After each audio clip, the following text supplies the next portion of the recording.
Yung dalawang good taste pala dito sa Baguio, magkaiba na. Isa sa Otek. Ito naman yung isa, nasa Lapu-Lapu Street ng Center Mall. Magkaiba na tong dalawang to. Itong menu pangalan nila, ibang-iba na. O, tinan mo.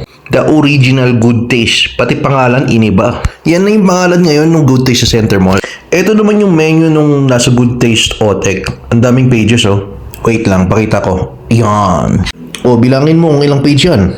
1, 2, 3, 4. O, ito yung pangalan niya sa menu, Good Taste Restaurant. Sa kapansin ko, yung Good Taste sa Otek, ang taas ng pangarap. Pag kumakain ka dito, makikita mo yung improvement eh. Tingnan mo to, may robot silang nagsaserve. Ayun no, padalos-dalos sila dito sa restaurant. Pumipikit-pikit pa yan no. Busy-busy yan no, pabalik-balik. Ang malupit pa dito sa robot nila, parang may personality. Nalilito pa minsan yan. O, tingnan mo to. O, saan ka pupunta? O, balik-balik siya oh. Parang hinahanap niya kung ano yung pinakamagandang position para mag-serve siya. Kaya mo yan, sir boy. Ito naman mukhang touchscreen. Niningintian niya pa yung bata, oh. Tapos nag 24 hours na sila. At hindi pa talaga sila nakontento sa dalawang elevator. Nagdagdag pa sila para sa pagkain. Ayan, oh. Tapos may bake shop pa sila, tsaka beverage area. Ang daming tinapay niyan.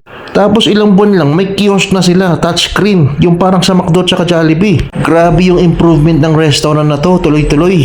Saka pag nag-take out ka naman, ang luwag ng waiting area nila, oh. Saka tingnan mo yung parking space nila, parang ang luwag. Uy!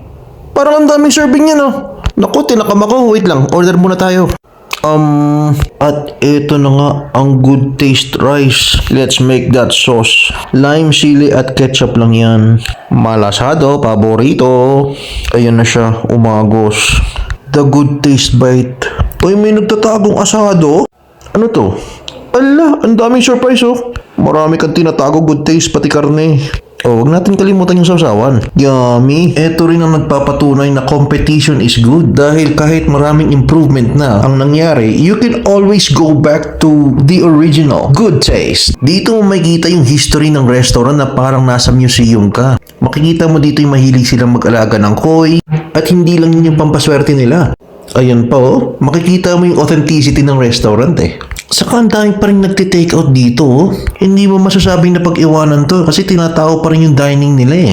Pinipilahan pa rin siya eh oh. Pag-usapan naman natin yung takeout. Buttered chicken takeout ng Original Good Taste. At ito naman ang buttered chicken takeout ng Good Taste Otek. Ito daw yung pinakaunang lasa ng buttered chicken nila. Ito yung buttered chicken sa Center Mall. Yung the original. Makikita mo medyo matamis siya, di ba? Ito naman yung bago. Itsura pa lang mas matamis na siya, no? Malamang mas elaborate saka mas malalim yung lasa nito. Hindi mo pa rin makukumpara yung dalawa eh. Kasi kahit medyo mas masarap yung isa, mas mura naman yung original. Tsaka hindi mo pwedeng sabihin na hindi masarap eh. May cakes rin pala tong the original. Oh, mukhang masarap pa rin, no?